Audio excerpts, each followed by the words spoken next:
Yeah, Josh. What's that like, Josh? You tap that gear? Tap that gear? All right, so I sort of alluded to this at the very beginning, but whether you kind of picked up on it or not, or maybe you did, a big part of today's class was developing gymnastics. And gymnastics is simply just body control. And using our own body as a source of resistance to get stronger, more flexible, more powerful, and just basically everything we kind of strive to achieve in the gym is difficult because when your body weight is the only source of resistance, sometimes your body weight exceeds your strength. So, my thing here is how to conquer gymnastics in 4 steps. Can you all guess what step 1 is? Diet. Lose weight. Fuck yes, Savani, yes. Diet. Be strong. Teacher spend. Diet. Eat the way we tell you.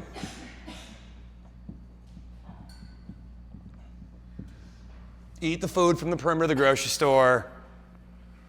Eat an amount that supports exercise but not body fat. And again, remember when we say supports exercise, it just means support how active you are. The more active you are in your job and your life, the more you get to eat.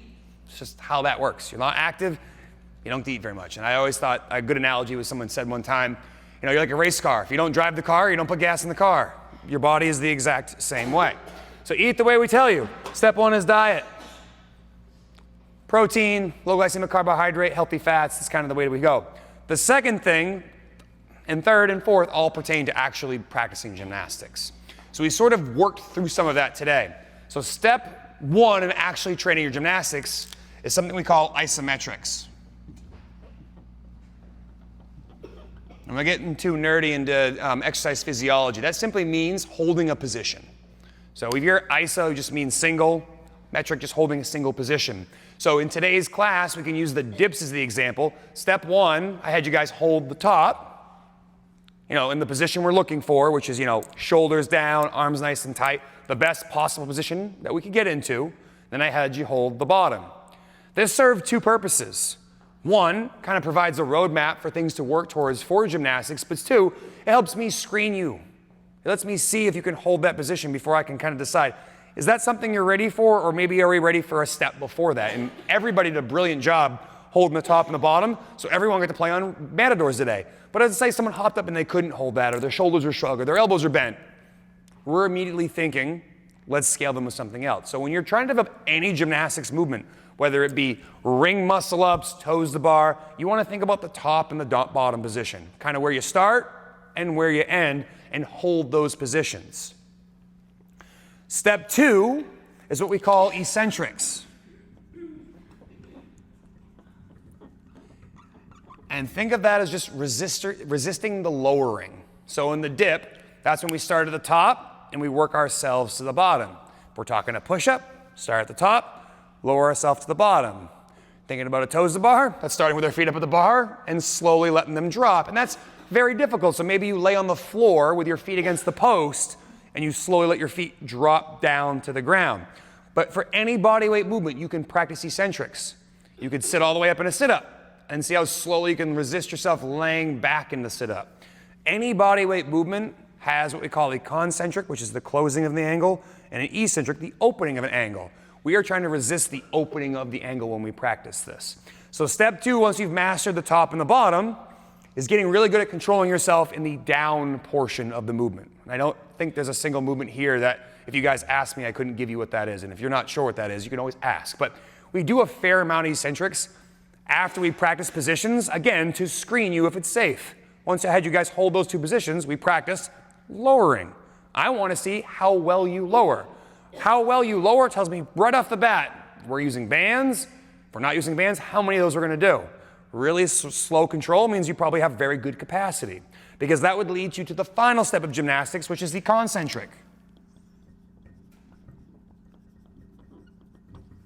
which is the up phase, the up in the push-up, the up in the pull-up, the press in the handstand push-up. If we work in this fashion, which is, again, holding, resisting, down, and propelling up, we have a roadmap for any one of these gymnastics movements. Now, there's a very good chance that this stuff comes very quick. The ability to hold the top and the bottom comes rather quick relative to the other two.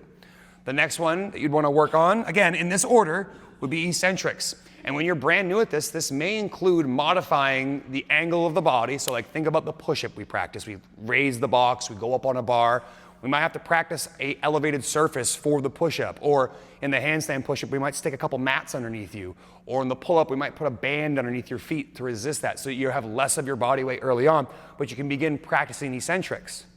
Once you get really good at that to the point where you no longer need the band or need the pads, there's a pretty good chance that you can do this. You just might not have it in great supply right off the bat, at which point you start practicing. It's really important to recognize that once we start developing these gymnastics movements, that we need to develop capacity outside a high heart rate before we put them into workouts. Because I didn't put it on the board, but step 5,